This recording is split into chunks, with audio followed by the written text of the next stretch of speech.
Hi everyone, study IQ के learning platform पे आप सबका स्वागत है। आज के लेक्चर में हम लोग हरियाणा के दिसंबर 2021 के करंट अफेयर्स का फर्स्ट पार्ट कवर करेंगे। मेरा नाम रवनीत कौर है। शुरू करते हैं आज के लेक्चर को। सबसे पहला क्वेश्चन है चीफ सेक्रेटरी ऑफ हरियाणा के बारे में। मिस्टर संजीव कौशल को recently chief secretary of Haryana के तौर पे अपॉइंट किया गया है। तो क्वेश्चन ये है कि ये कौन से नंबर के चीफ सेक्रेटरी बने हैं हरियाणा के। करेक्ट आंसर है ये 35th चीफ सेक्रेटरी बने हैं। आप इनको फोटोग्राफ में देख सकते हैं। 1986 बैच के ये आईएएस ऑफिसर हैं और 224 में यानी कि 2024 में ये रिटायर होंगे अपनी इस पोस्ट से।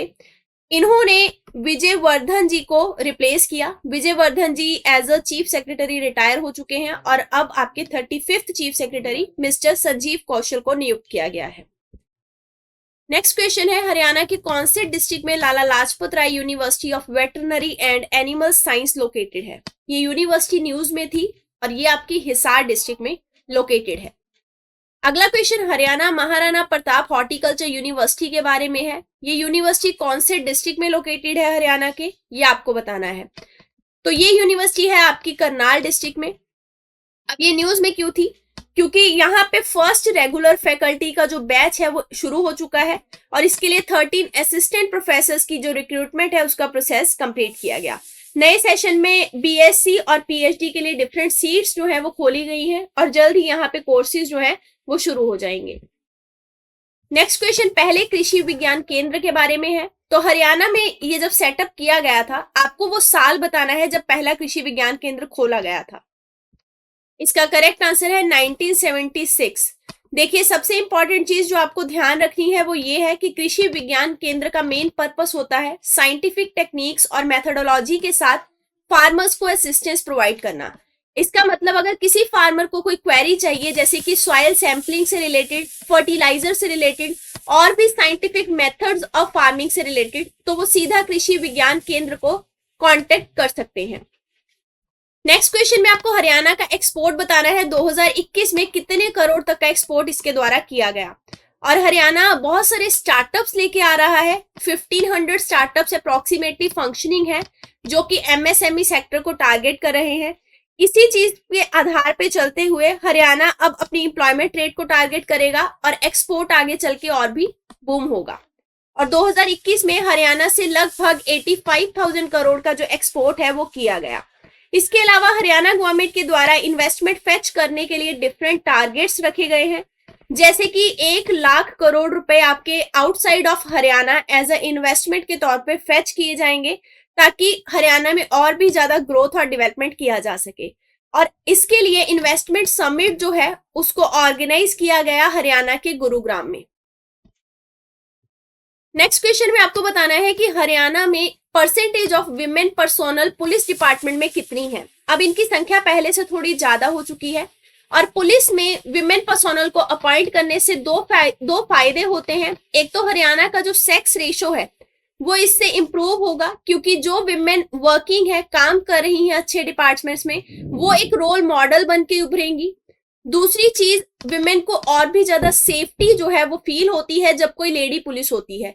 तो हरियाणा में लगभग अब 10% जो पर्सोनल है पुलिस में वो आपकी विमेन है। ठीक है।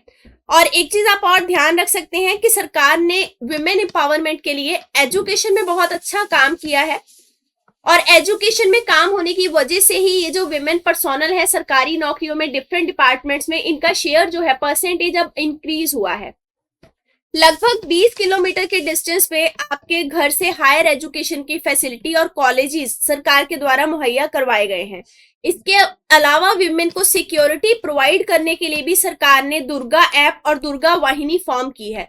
दुर्गा वाहिनी और दुर्गा ऐप दोनों पुलिस से ही रिलेटेड है। आपकी विमेन सेफ्टी के लिए स्पेसिफिकली ये चलाई गई है।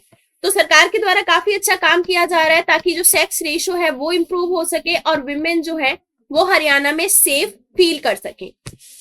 Next question sex ratio at birth के ऊपर है। हरियाणा में आपको बताना है कि सेक्स रेशो एट बर्थ कितना पहुंच चुका है। फर्स्ट ऑफ ऑल आपको ये पता होना चाहिए सेक्स रेशो होता क्या है। सो सेक्स रेशो होता है नंबर ऑफ फीमेल्स पर 1000 मेल्स और हरियाणा में जो इसका काउंट है वो है 923। हम सब जानते हैं जनवरी 2015 में बेटी बचाओ बेटी पढ़ाओ की जो कैंपेन है वो शुरू की गई थी। इस कैंपेन ने बहुत ज्यादा इंप्रूवमेंट दिखाया है और चाइल्ड सेक्स रेशियो जो हरियाणा में है वो काफी इंप्रूव देखने को मिला है।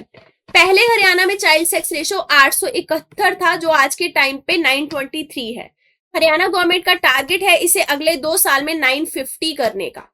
और अगर ये देखा जाए कि पूरे देश में सबसे ज्यादा सेक्स रेशियो जो है वो कहाँ पे है, तो ये केरला में आपको मिलता है, जहां पे नंबर ऑफ फीमेल्स जो है वो मेल से ज्यादा है, पर 1000 मेल से आपको ज्यादा मिलेंगी। ठीक है, तो हो सकता है अगर हम केरला की डिफरेंट पॉलिसीज को अडॉप्ट करें और डिफरेंट स्टेट्स जो कि सेक्स रेशियो को इंप्रूव करना चाहती हैं वो केरला की मेथोडोलॉजी को फॉलो करें तो वो सक्सेसफुल हो पाएंगी।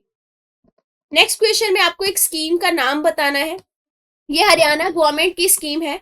इसके तहत जितनी भी गर्ल स्टूडेंट्स हैं उनको अपने घर से लेके एजुकेशनल इंस्टीट्यूशन तक फ्री ट्रेवल फैसिलिटी सरकार के द्वारा प्रोवाइड की जाएगी। तो अब आपको इस स्कीम का नाम बताना है। इसका करेक्ट आंसर है छात्रा परिवहन सुरक्षा योजना। परिवहन का मतलब होता है यातायात के साधन। तो ये सेफ्टी के लिए है ताकि घर से एजुकेशनल इंस्टीट्यूशन तक विमेन जो है वो सेफली पहुंच पाए। और ये जो आपकी छात्रा परिवहन सुरक्षा योजना है 2022 में इंप्लीमेंट होनी शुरू होगी, जो कि अब हो चुकी है। इस स्कीम के तहत जितनी भी गर्ल स्टूडेंट्स हैं वो अपार्ट फ्रॉम कंसिडरिंग कि इनका इनकम लेवल क्या है फैमिली का, इस सबको बिना सोचे हर गर्ल स्टूडेंट को ये फ्री ट्रेवल की जो फैसिलिटी है वो सरकार के द्वारा दी जाएगी।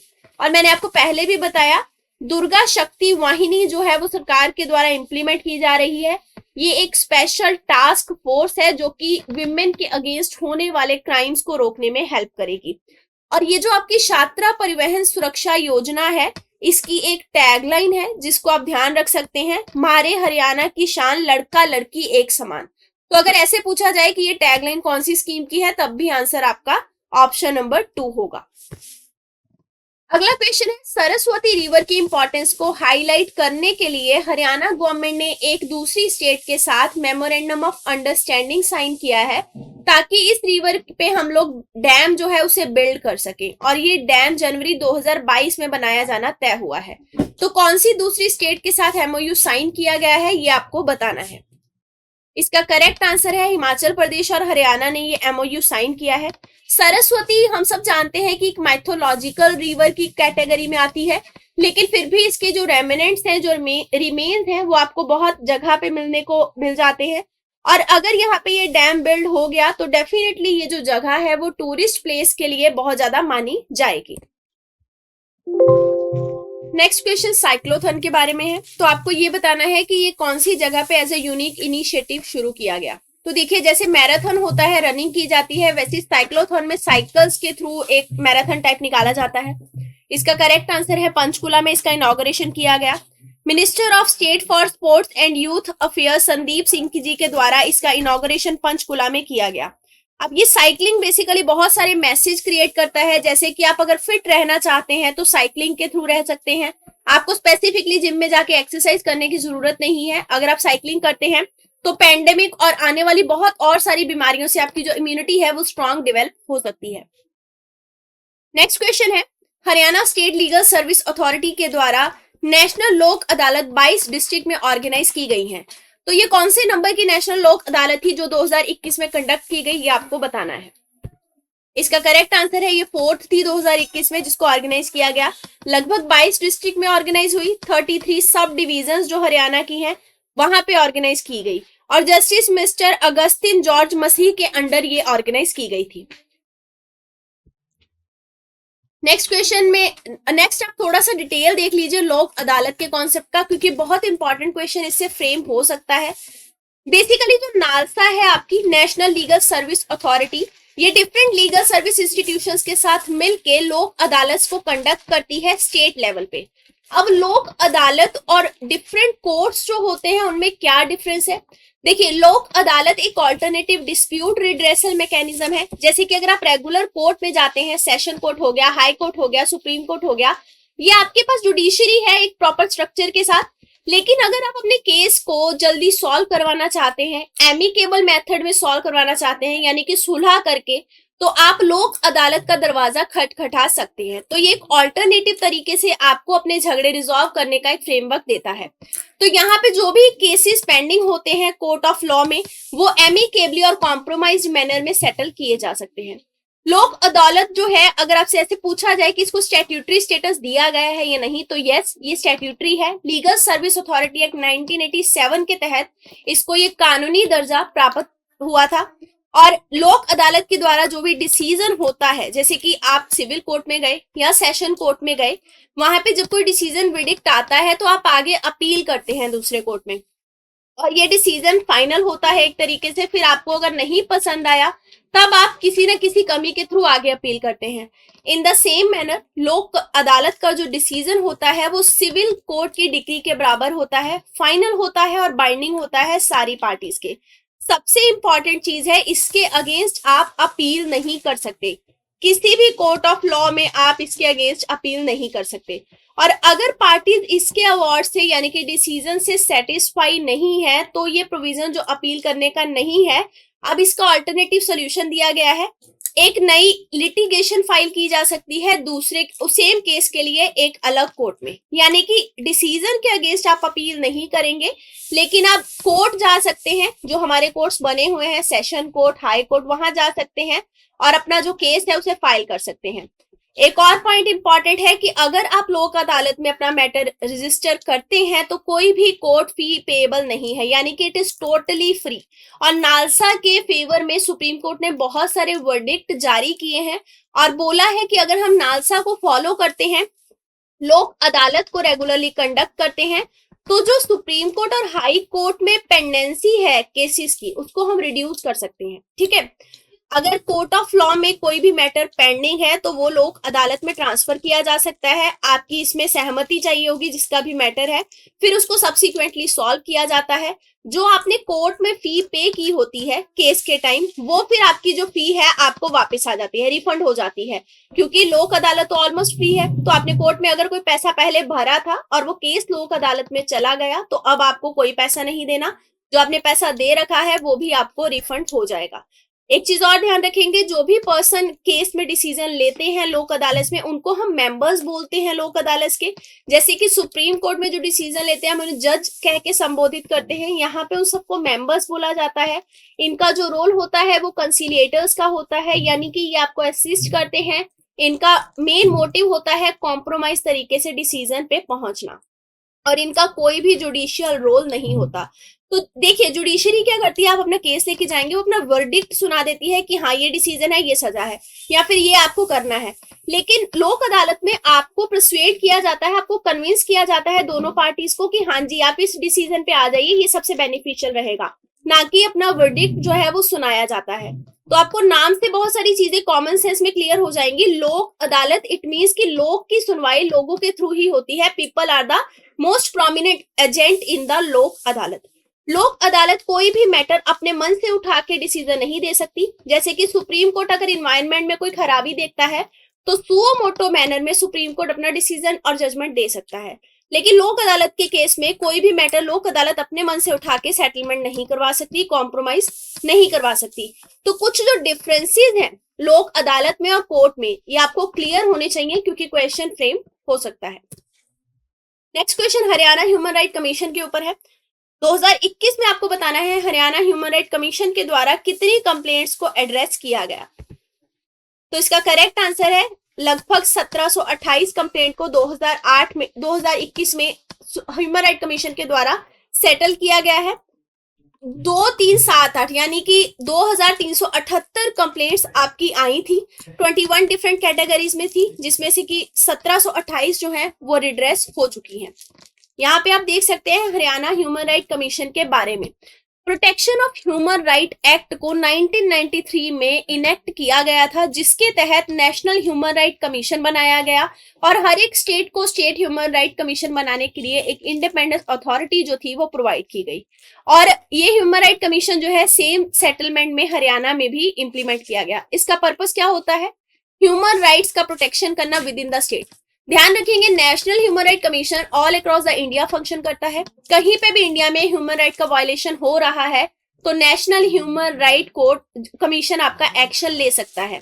लेकिन हरियाणा ह्यूमन राइट कमीशन वहीं पे एक्शन ले सकता है अगर उसकी टेरिटरी के अंदर कोई इफेक्ट जो है या कोई आउटकम हुआ है। नेक्स्ट क्वेश्चन में आप लोगों को इनकरेक्ट ऑप्शन फाइंड आउट करना है स्टेट ह्यूमन राइट कमीशन के बारे में। सबसे पहला ऑप्शन है ये एक स्टैट्यूटरी बॉडी है जिसको कि protection of human right act 93 के तहत एस्टेब्लिश किया गया था। सेकंड है कि ये उसी ह्यूमन राइट केसेस के वायलेशन को स्टडी कर सकती है जो कि सब्जेक्ट आपका स्टेट लिस्ट में मेंशन है और दूसरी लिस्ट में या दूसरे सब्जेक्ट को ये स्टडी नहीं कर सकती। तो इसका इनकरेक्ट ऑप्शन आपको बताना है। इसका करेक्ट आंसर है इनकरेक्ट है सेकंड नंबर, क्योंकि सिर्फ स्टेट लिस्ट की सब्जेक्ट ही नहीं बल्कि कंकरेंट लिस्ट के जो सब्जेक्ट हैं जो 7 शेड्यूल ऑफ इंडियन कॉन्स्टिट्यूशन में मेंशन है उस सब्जेक्ट से रिलेटेड भी अगर कुछ ह्यूमन राइट वायलेशन हो रहा है तो वो स्टेट उसमें भी इंक्वायरी कर सकती है। और जो गवर्नर होते हैं स्टेट के वो चेयरपर्सन का और दूसरे मेंबर्स का अपॉइंटमेंट करते हैं स्टेट ह्यूमन राइट कमीशन के। एक कमेटी होती है जिससे गवर्नर कंसल्ट करते हैं। कमेटी में चीफ मिनिस्टर हेड होते हैं, स्पीकर होते हैं लेजिस्लेटिव असेंबली के, स्टेट होम मिनिस्टर भी मेंबर होते हैं और लीडर ऑफ ऑपोजिशन जो लेजिस्लेटिव असेंबली के होते हैं वो भी मेंबर होते हैं। और अगर लेजिस्लेटिव काउंसिल है उस स्टेट में तो उस काउंसिल के चेयरमैन और उस काउंसिल के लीडर ऑफ ऑपोजिशन भी इस कमेटी का पार्ट होते हैं जो कि गवर्नर को रिकमेंड करते हैं मेंबर कौन होने चाहिए और चेयरपर्सन कौन होने चाहिए। नेक्स्ट क्वेश्चन है हरियाणा ह्यूमन राइट कमीशन ने Haryana urban development authority corporation को लेटर लिखा और ये बोला कि जो हरियाणा के कुछ डिस्ट्रिक्ट्स हैं उनमें जुवेनाइल होम्स बनाने चाहिए। तो कितने डिस्ट्रिक्ट में जुवेनाइल होम बनाने की डिमांड की गई है? करेक्ट आंसर है हरियाणा के हर डिस्ट्रिक्ट में जुवेनाइल होम होने चाहिए। इसकी डिमांड ह्यूमन राइट कमीशन के द्वारा की गई है। और स्पेसिफिकली अगर बात की जाए प्रेजेंट कॉन्टेक्स्ट में तो अभी केवल हिसार, करनाल और अंबाला इन्हीं जगह पे जुवेनाइल होम है। हो सकता है आने वाले टाइम में हर डिस्ट्रिक्ट में जुवेनाइल होम जो है वो बनने शुरू हो जाए। नेक्स्ट क्वेश्चन है म्यूनिसिपल ऑफिस और वेस्ट टू एनर्जी प्लांट का नया फाउंडेशन स्टोन हरियाणा के कौन से डिस्ट्रिक्ट में रखा गया है ये आपको बताना है। इसका करेक्ट आंसर है गुरुग्राम में इसका फाउंडेशन स्टोन जो है वो रखा गया है। इसके लिए प्रोग्राम ऑर्गेनाइज किया गया। ध्यान रखेंगे वेस्ट को वेल्थ में कन्वर्ट करने का ये एक इनिशिएटिव है जिससे कि एनर्जी भी प्रोड्यूस होगी। और हरियाणा का जो पहला प्लांट वेस्ट से एनर्जी प्रोड्यूस कर रहा है वो ऑलरेडी सोनीपत में लोकेटेड है। और ये प्लांट आपका जो गुरुग्राम में सेटअप किया जाएगा ये लगभग बोला जा रहा है कि 6 lakh unit per day waste जो है उसको हैंडल करके एनर्जी का प्रोडक्शन करेगा। और अगर इसकी आपसे लागत पूछी जाए तो 117 करोड़ रुपए में आपका ये वेस्ट टू एनर्जी प्लांट जो है वो डेवलप किया जाएगा। 15 मेगावाट की इसकी टोटल कैपेसिटी होगी जो डेली ये प्रोड्यूस करेगा 6 लाख यूनिट का वेस्ट यूज करके। नेक्स्ट क्वेश्चन में आपको बताना है हरियाणा गवर्नमेंट को 15th फाइनेंस कमीशन के द्वारा हेल्थ सर्विसेज को एनहांस करने के लिए कितने करोड़ का बजट दिया गया?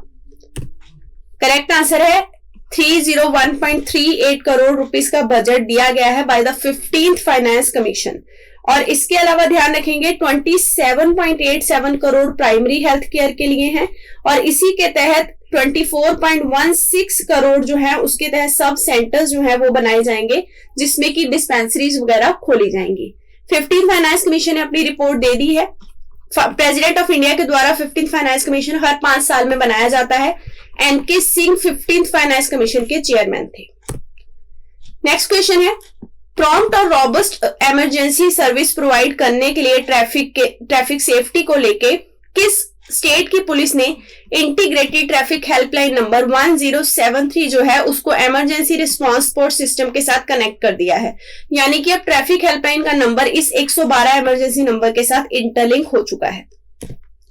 ये इनिशिएटिव जो है हरियाणा के द्वारा लिया गया है और अब आप सीधा 112 पे कॉल कर सकते हैं और ट्रैफिक हेल्पलाइन से आपका सीधा कनेक्टिविटी जो है वो बन जाएगा। ऐसा क्यों किया गया? क्योंकि हर एक इमरजेंसी का नंबर हम याद नहीं रख पाते हैं तो सीधा आपको इमरजेंसी सपोर्ट 112 याद रहता है, उसी को कॉल करके आप आगे कोई भी हेल्प जो है वो मांग सकते हैं।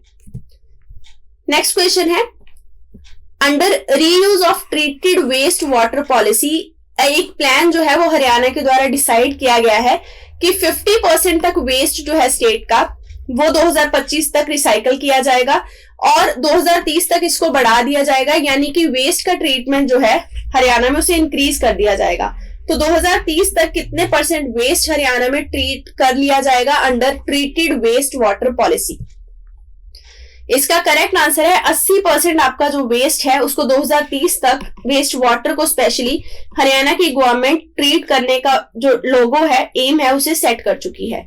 अगर बात की जाए हरियाणा के वाटर सिस्टम की, तो ग्राउंड वाटर जो है वो 14 डिस्ट्रिक्ट में बहुत तेजी से डिप्लीट हो रहा है, इंक्लूडिंग गुरुग्राम, जहां पे बहुत कंसर्न शो किया गया है क्योंकि इससे एग्रीकल्चर, हॉर्टिकल्चर और हमारी इंडस्ट्रियल एक्टिविटी सब जो है वो इफेक्ट होंगी अगर पानी की समस्या बढ़ती चलेगी। इसी को देखते हुए वेस्ट वाटर को कैसे ट्रीट किया जाता है, इसकी पॉलिसी हरियाणा गवर्नमेंट ने लाई थी और अब इसके तहत टारगेट सेट किया है कि 80% वेस्ट 2030 तक हम अपना ट्रीट किया करेंगे। नेक्स्ट क्वेश्चन है, अंत्योदय मेला गवर्नमेंट के द्वारा लगाए गए थे। इसके तहत सरकार फैमिलीज है जो स्टेट की, स्पेसिफिकली जो बिलो पुअर लाइन फैमिली है, बिलो पॉवर्टी लाइन वाली, उनकी हेल्प करेगी। अब आपको ये बताना है कि इसके तहत कौन सी फैमिलीज की हेल्प की जाएगी, यानी कि उनकी पर्टिकुलर इनकम कितने लाख से कम होनी चाहिए तब वो असिस्टेंस पा सकती हैं। करेक्ट आंसर है, अगर 1 लाख से कम अर्निंग है वो फैमिली मेंबर्स, तो वो लोन ले सकते हैं सरकार की डिफरेंट इनिशिएटिव के थ्रू, और उस लोन के लिए उनको कोई भी गारंटी देने की जरूरत नहीं है और अपना बिजनेस वो शुरू कर सकते हैं। बहुत ही इजी क्वेश्चन है अगला, आपको बताना है हरियाणा के डीजीपी कौन है, डायरेक्टर जनरल ऑफ पुलिस। इसका करेक्ट आंसर है पीके अग्रवाल। आप इनका फोटोग्राफ देख सकते हैं। 2022 जब शुरू हुआ था तो न्यू ईयर की इन्होंने बधाई दी थी सबको, इसलिए ये न्यूज में थे। अगला क्वेश्चन है, स्टेट पॉल्यूशन कंट्रोल बोर्ड की हरियाणा में मीटिंग कंडक्ट की गई, इसको प्रिसाइड किसने किया, हेड किसने किया मीटिंग को? करेक्ट आंसर है चीफ मिनिस्टर के द्वारा ये मीटिंग हेड हुई है और इस मीटिंग में स्टेट पॉल्यूशन कंट्रोल बोर्ड को रिव्यू किया गया। इसमें कुछ अगर चेंजेस करने हो उसको रिव्यू किया गया और बहुत सारे डिस्ट्रिक्ट वाइज प्लान जो है वो लॉन्च किए गए कि किस तरीके से हम रिवर्स का जो पॉल्यूशन है उसको एलिमिनेट कर सकते हैं। स्टेट पॉल्यूशन कंट्रोल बोर्ड जो है वो बहुत सारे डिपार्टमेंट्स के साथ मिलकर इन्वायरमेंट को और पोल्यूशन को हैंडल करने के लिए डिफरेंट प्लान बनाता है।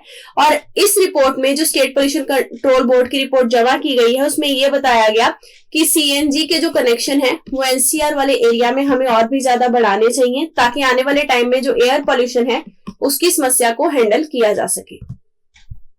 नेक्स्ट क्वेश्चन है, जीनोम सीक्वेंसिंग लैब जो है आपकी हरियाणा के कौन से डिस्ट्रिक्ट में सेटअप की जाएगी? आंसर है ये आपकी रोहतक डिस्ट्रिक्ट में सेटअप की जाएगी।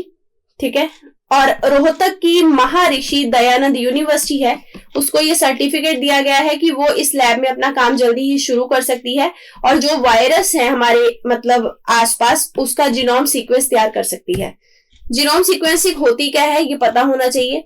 ये वो टेक्निक है जिसके तहत हम जेनेटिक इंफॉर्मेशन आरएनए मॉलिक्यूल से निकालते हैं और ये जो आरएनए मॉलिक्यूल से जेनेटिक इंफॉर्मेशन निकाली होती है इससे हमें उस वायरस के बारे में या उस स्पीशीज के बारे में हर एक चीज पता लगती है, जैसे कि वायरस का टाइप क्या है, उसकी म्यूटेशंस क्या है, मोड ऑफ अटैक क्या है, ट्रांसमिट कैसे होता है। तो पूरे तरीके से अगर जीनोम किसी चीज का स्टडी कर लिया जाता है, उसका सीक्वेंस बना लिया जाता है तो आप उसका ए से लेके जेड तक सारा इंफॉर्मेशन कलेक्ट कर लेते हैं। नेक्स्ट क्वेश्चन है, खेलो इंडिया यूथ गेम्स 2021 के बारे में। कोविड की वजह से 2021 में ये नहीं हो पाई, तो अब आपको बताना है जो कि हरियाणा में होंगी कितने स्पोर्ट इवेंट इस खेलो इंडिया यूथ गेम में ऑर्गेनाइज किए जाएंगे। करेक्ट आंसर है 25 स्पोर्ट्स इवेंट जो है वो ऑर्गेनाइज किए जाएंगे। हरियाणा ने लगभग सारी जो प्रिपरेशन है वो कंप्लीट कर ली है। 4th खेलो इंडिया यूथ गेम्स हैं जो कि हेल्ड होंगी 5 फरवरी से लेकर 14 फरवरी 2022 के बीच में। और अगर आपसे पूछा जाए कि कौन सी जगह पे होंगी तो पंचकुला में होंगी। ठीक है, हरियाणा में ये आपकी हरियाणा जो है वो होस्ट स्टेट है जो कि होस्ट करेगा। और इन 25 स्पोर्ट्स इवेंट में आपकी कुछ गेम्स होंगी जैसे मार्शल आर्ट, गतका वगैरह होगा, कलारी पेटू होगा, थांगता जो है वो होगा, ये कुछ मार्शल आर्ट भी परफॉर्म किए जाएंगे। कौन सी मिनिस्ट्री खेलो इंडिया यूथ गेम करवाती है? Ministry of youth affair and sports, ये ध्यान रखेंगे। नेक्स्ट क्वेश्चन है, हरियाणा के द्वारा कितने मेडल नेशनल फेंसिंग कंपटीशन में जीते गए? आंसर है 14 मेडल जो हैं वो जीते गए। इसके अलावा नेशनल फेंसिंग कंपटीशन का बहुत बड़ा फेस है भवानी देवी, वो भी मौजूद थी जब ये सारी चीजें हुई हैं, और इन्होंने वीडियो कॉन्फ्रेंसिंग के थ्रू हरियाणा की जो स्पोर्ट पॉलिसी है उसको अप्रिशिएट किया, क्योंकि उस स्पोर्ट पॉलिसी में फेंसिंग के कंपटीशन को भी लेके बहुत सारी बातें बोली गई हैं और कहा गया है कि फेंसिंग कंपटीशन में भी हरियाणा आगे चल के अपना नाम बनाने की कोशिश करेगा। और पहली बार नेशनल फेंसिंग कॉम्पिटिशन में ये 14 मेडल हरियाणा के हाथ लगे हैं। जो स्पोर्ट पॉलिसी है उसको दूसरे कंट्री से भी हरियाणा के पेज मिल रहा है, और बहुत सारी जो स्टेट्स हैं वो भी इस पॉलिसी को फॉलो करने का सोच रही हैं, क्योंकि सारे स्पोर्ट्स एक्टिविटी को इसमें कवर करने की कोशिश की गई है। नेक्स्ट क्वेश्चन है, हरियाणा गवर्नमेंट ने इंटरनेशनल लेवल की मार्केट स्टेट में डेवलप करने के लिए काम करना शुरू किया है। कौन सी कंट्री की लाइन को फॉलो करते हुए ये इंटरनेशनल लेवल की मार्केट डेवलप की जाएगी? करेक्ट आंसर है दुबई को देखते हुए सेम उसी मैटर पे बिजनेस टावर जो है इंटरनेशनल स्टैंडर्ड पे वो डेवलप किया जाएगा, यानी कि इंटरनेशनल लेवल की मार्केट क्रिएट की जाएगी। और ऑलरेडी बहुत सारे मेगा प्रोजेक्ट जो हैं वो हरियाणा में चलाए जा रहे हैं, जैसे कि द्वारका एक्सप्रेस वे गुरुग्राम के आसपास डेवलप किया जाएगा और उसका नाम क्या होगा? ग्लोबल सिटी हरियाणा, जो ग्लोबल एक्सप्रेस वे बनेगा आपका, ठीक है, द्वारका एक्सप्रेस वे गुरुग्राम के पास। तो इससे भी काफी ज्यादा फंडिंग आएगी और इससे भी इंटरनेशनल लेवल की मार्केट को बूम मिलेगा। और लगभग 1000 एकड़ का लैंड इस द्वारका एक्सप्रेस को बनाने के लिए दिया जा चुका है। नेक्स्ट क्वेश्चन है, हरियाणा गवर्नमेंट के द्वारा अपने एक्सपोर्ट को इंक्रीज करने के लिए नए टारगेट सेट किए गए हैं। तो आपको बताना है कितने लाख करोड़ तक का टारगेट सेट किया गया है कि इतना एक्सपोर्ट हरियाणा से आने वाले टाइम में होना चाहिए। आंसर है आपका 2 लाख करोड़ तक का एक्सपोर्ट जो है वो हरियाणा से हो, इसकी जो उम्मीद है वो हरियाणा गवर्नमेंट कर रही है। स्टेट लगभग 150 अवार्ड्स पिछले 7 सालों में हासिल कर चुकी है और अब एक्सपोर्ट की मार्केट को टारगेट कर रही है। और एक और चीज का टारगेट सेट किया गया है, मैंने आपको पहले भी बताया कि 1 लाख करोड़ का investment outside of the Haryana government fetch करने की कोशिश करेगी और 5 लाख पर्सन को पर ईयर एम्प्लॉयमेंट देने की भी कोशिश की जाएगी। अगर प्रेजेंट कॉन्टेक्स्ट में देखा जाए तो 85,000 करोड़ तक का एक्सपोर्ट हरियाणा से होता है, ये क्वेश्चन हमने किया था, जिसको बढ़ा के 2 लाख करोड़ करने की संभावना बताई जा रही है। नेक्स्ट क्वेश्चन है, प्रधानमंत्री सुरक्षा बीमा योजना कौन से साल में अनाउंस की गई थी?